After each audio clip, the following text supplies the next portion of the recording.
Hello guys and welcome back again sa ating YouTube channel. Today is another gala. Is a day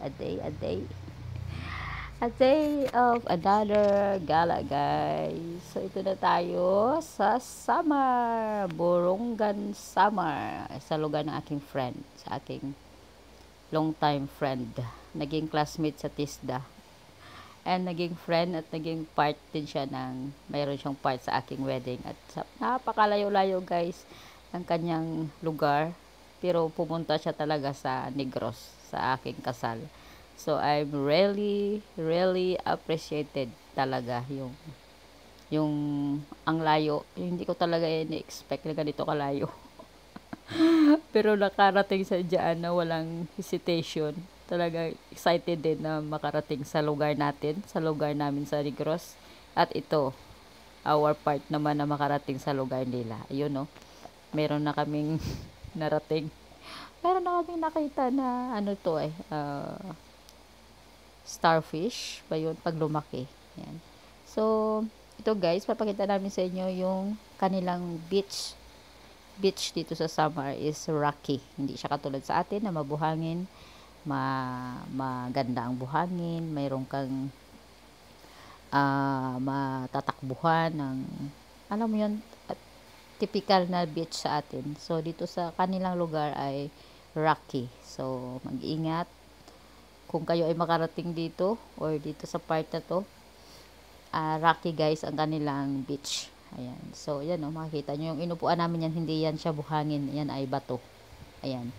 So, napakaganda kasi, lalo na pag meron kang sakit-sakit sa paa. Ayan. Shout out sa mga 40s na may mga naramdaman na nakirot sa mga binti. Ayan. Ito ay good for us. Good for us. Kasama na ako dyan.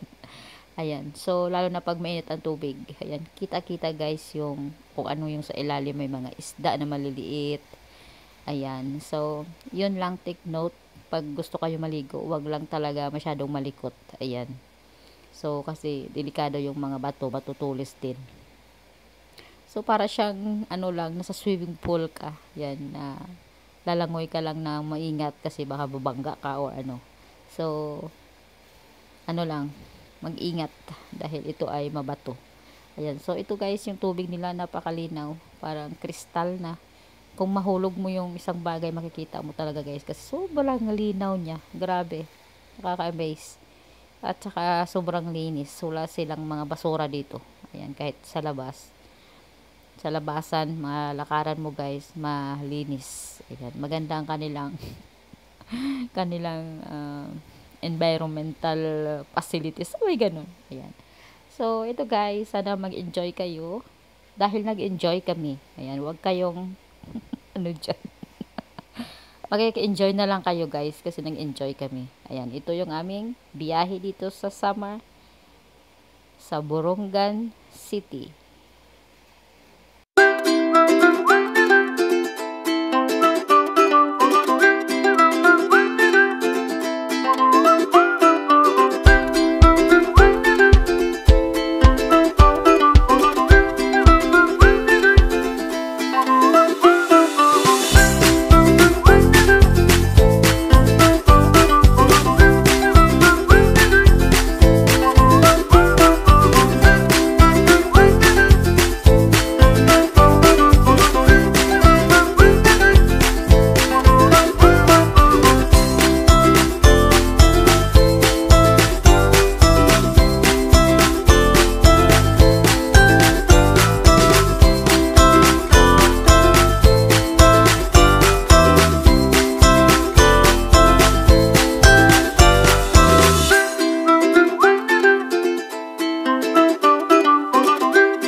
So, yan na guys. Enjoy much.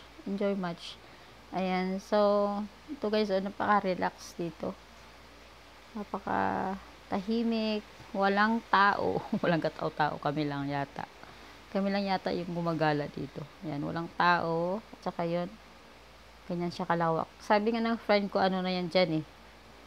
Pag doon pa sa dulo, parang Antarctica na. Sabay ganun.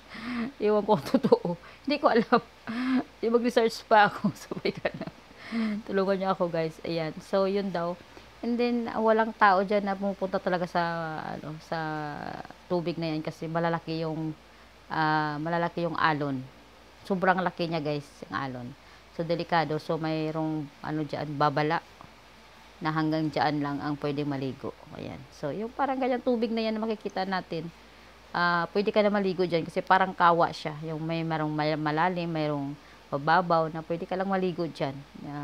Siyempre, huwag kang malikot. Siyempre, kasi nga, rocky nga dito yung beach nila. Yan, kung kita nyo guys, yung mga bato-bato. Yan. Yan, ganyan. Ganyan yung tubig dito. Ayan. So, yan guys, hindi yan siya talaga buhangin yung nakikita nyo. Bato yan guys, bato. Ayan. So, hope you enjoy guys sa ating video for today. At samahan nyo pa ako sa aking susunod na mga biyahe.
Ayun, sa nakikita nyo guys, ito yung aming pinuntahan ay medyo malayo siya at hindi siya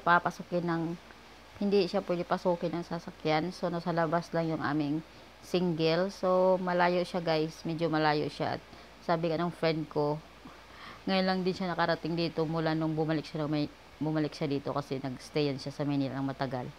So, medyo malayo nga siya. So, kailangan maglakad ng malayo at paakyat, may pababa. So, kailangan maingat lang talaga sa tawag ito, sa paglakad para hindi madulas. Ayan. So, napakaganda ng lugar, napaka-relaxing, at saka wala kang ibang marinig na ingay kundi yung mga ibon lang. Ano siya guys, napaka-relaxing na lugar. So, yun lang ang ating video for today. Hope you enjoy and see you in my next vlog. Bye!